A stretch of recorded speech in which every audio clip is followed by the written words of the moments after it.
Aida, então dando continuidade à nossa sequência de vídeos sobre a palavra, no primeiro a gente falou, né, sobre a palavra mais em termos conceituais, né, da palavra como agente criativo, como uma força energizante. No segundo vídeo a gente falou da palavra e da relação dela com o corpo, né? E nesse terceiro vídeo final a gente queria abordar, né, a gente combinou de abordar mais a relação entre aquele que fala e a palavra que é escutada. No final do último vídeo eu comecei a falar disso, né? Então... Ela começou, peraí. Ela está gostando da gente. Então a questão é a seguinte, como eu falei já um pouco, o que eu falo tem uma força energética criativa. Eu crio uma forma. Ela vai na direção ou de alguém, ou de um grupo, ou comentário, como eu falo, jogando abobrinha no mundo, né? E nunca se sabe como isso vai ser recebido, porque a recepção da palavra falada, ela tem a ver com o conceito que o outro tem daquele elemento. Sim, claro. Então, a minha percepção de mundo é única, individual. Nesse sentido, o ser humano é só. Ele vive uma vida de solidão. Por quê? Porque o que ele sente, o que ele pensa e o que ele vive é só dele. Mas ninguém vive isso. Não existe essa possibilidade. Incrível isso, né? Isso é muito incrível. A gente pensa que vive na relação com as outras pessoas. Eu acho que eu tenho relação, mas eu não sei nem o que o outro está sentindo. É impressionante. Né? Uma das coisas que eu vivi muito... A gente até vive sensações parecidas, mas sentimentos não são. Não tem como. E o que o outro recebe não é o que eu fiz. Isso é inexorável. Quando eu vivi a adolescência dos meus filhos, há muitos anos atrás, eu aprendi muito uma coisa que foi o seguinte, as histórias familiares que vinham. Ah, porque foi assim que aconteceu. E eu falava, não foi assim, foi assim. Não, aí era aquela discussão, foi assim, foi assim. E eu aprendi que o que eu vivi naquelas situações não era o que eles viviam. E como eu tive muitos filhos, eu tinha assim, percepção de 5 pessoas diferentes da minha. Então, um fato familiar tinham 6 percepções, a minha e de cada um deles. E às vezes eram situações desastrosas para eles e que para mim não eram, porque eu tinha vivido outra coisa. Há pouco tempo, uma amiga minha ia fazer uma viagem, a filha recém-adolescente, novinha ainda, e a filha queria ficar em casa e só ir dormir na casa de um parente, porque ela não queria que ela dormisse sozinha. Eu falei, não deixe. Ela falou, mas como ela fica sozinha? Eu disse, não deixe. Eu já tive essa experiência, o que ela vai elaborar disso não é o que ela está falando, nem o que você está pensando. Ela vai dizer assim, a minha mãe saía, passava férias e me deixava sozinha dentro de casa. Entendeu? E não é isso, nem é uma coisa nem outra. Mas cada um recebe de uma forma. E buscar 100% da transparência na comunicação existe. É uma idealização. É uma idealização. A transparência, claro que a gente tenta ao máximo achar um ponto comum. Senão os casais não sobreviveriam. Nem as sociedades, vamos dizer assim, né? Mas são momentos completamente diferentes. Então é importante que eu saiba disso. E isso é que eu quero transmitir. O que eu vivo, o que eu falo e o que se mostra do meu comportamento não é recebido pelo outro da forma que eu estou vivendo. Nesse sentido, o ser humano é absolutamente só. Cada um vive a sua própria novelinha particular. Compreendeu? Não tem essa possibilidade de você ser transparente e o outro receber a sua transparência. Você pode ser transparente, mas o outro está recebendo na medida que ele pode, ou que ele elabora, ou que ele percebe, ou do conceito que se formou na cabeça dele durante a vida. Então, esse é um ponto delicado que nós temos que estar muito atentos. E claro que não pode ficar paranoico achando que tudo que eu estou fazendo está sendo mal interpretado ou que o outro está recebendo da pior forma. Às vezes o outro está até recebendo de uma forma muito boa. Às vezes o outro está pensando assim, nossa, que bom que é assim, né? E eu estou me sentindo mal porque eu estou achando que não é exatamente isso. Então, eu tenho muita consciência disso hoje, que, por exemplo, nós estamos publicando essas nossas conversas. Eu penso que é bom, você também pensa que é bom, até onde você pensa que é bom. Ou até onde você elabora, ou até se trabalha com as coisas que eu falo, né? E onde isso vai? Eu não tenho a menor ideia onde isso vai. Às vezes eu fico sabendo de coisas que me deixam estarrecidas. Com uma pessoa muito que eu nunca vi, não sei quem é, mas que a outra falou para ela, olha, isso vai ser bom para você, assista. E ela estava numa depressão, saiu da depressão porque eu ouvia toda semana o que eu falava. Fiquei chocada com isso, falei assim, meu Deus, não sei nem quem é, nem como isso chegou nela. E assim como isso chegou nela, pode ter chegado mal para outras pessoas, ter feito mal para outras pessoas. Não é? A gente vê muito isso na arte, né?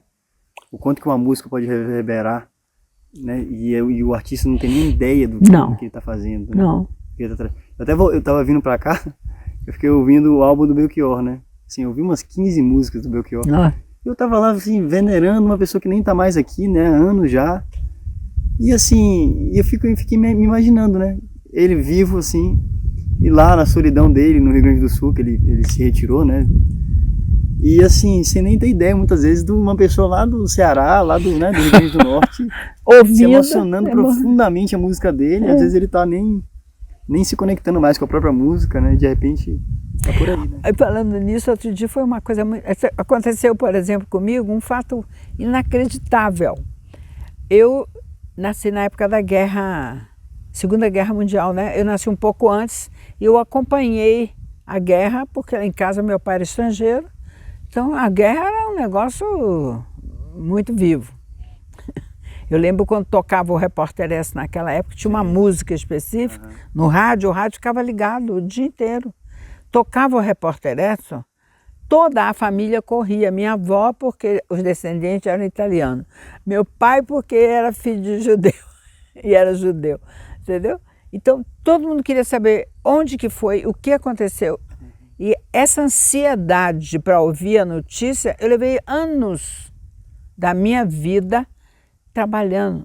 Notícia é uma coisa ansiogênica, porque pode trazer a morte da família inteira, pode trazer não sei o quê, entendeu? Eu tenho um exemplo também na minha vida, assim, no Faustão, sabe o Domingão do Faustão? Que é aquele entardecer de domingo, aquela sensação meio melancólica de início de semana, que para algumas pessoas era assim, a salvação, uma redenção. Fantástico. Olha só. Momento meu, né, de relaxamento. O Fantástico era tenebroso, aquele momento de Fantástico. Aí, o que aconteceu? Eu tenho um irmão que gosta muito de desencavar coisas da família antigas. E é muito interessante, eu recebo com muito carinho, porque eu acho muito interessante, coisa que eu nem lembrava às vezes. Ele me manda uma música de uma banda daquele tempo, de 1940, quando os pracinhas brasileiros iam para a guerra. Chamavam pracinhas. Pracinha, não sei nem porquê. Enfim, eu assisti na cidade que eu morava, que era bem pequenininha na época, paradas cada vez que um da cidade era convocado para ir para a guerra. Então tinha uma parada de desfile, todos lá marchando e a cidade se despedindo daquele que ninguém sabia se ia voltar ou não. Teve uns 2 ou 3 que realmente não voltaram. E tem uma música que você nunca deve nem sonhar que existe, que era assim, a música dos expedicionários dos pracinhas brasileiros. Eu cansei de ouvir aquela música tocando quando a banda passava tocando aquilo naquela marcha para se despedir do que ia para a guerra.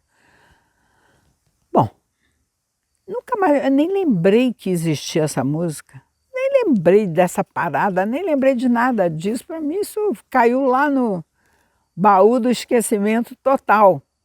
Quando eu ouvi a música, ele mandou a música assim, vê se você se lembra disso. Quando eu toquei no meu Instagram, no meu telefone, e a música começou a tocar, eu vi o filme inteiro. Veio a emoção que a criança tinha quando passavam aqueles soldados. Eles iam para a guerra. A guerra era um negócio muito forte na minha casa, porque meus pais eram gente estrangeiros, né? Percebe? A emoção daquele momento apareceu toda para mim. E eu fiquei abismada de ver onde estava guardado. Em que lugar do meu corpo isso ficou guardado. Para aquilo vir com tanta força, eu até mandei dizer para ele, nossa, você desencavou memórias ancestrais. Então, isso nós temos que ver. Então, o que eu quero deixar nessa sequência de vídeos que nós estamos fazendo é o seguinte, seja consciente do que você está formulando. Né? A palavra tem muita força. A sensação do que a palavra traz no seu corpo fica gravada para sempre, para sempre. Trazer ela para o consciente ajuda a elaborar, a resolver até traumas, senão a gente ficava empacado lá, fechado naquilo. Nós estamos aqui na frente do labirinto, né? Aliás, eu estou de costa para o labirinto. O labirinto aqui no Instituto é um lugar de força, onde nós trabalhamos. E toda vez que eu trabalho no labirinto com as pessoas, eu falo, formule claramente o que você precisa. Você vai trabalhar com os dois hemisférios. Você vai e volta nas mesmas curvas. Você trabalha os dois hemisférios. Então, você produz um padrão vibratório que vai ter uma força. Então não entre no labirinto, vou passear no labirinto, não existe, entendeu? Você tem que ter um foco, uma clareza e muita certeza do que você vai trabalhar.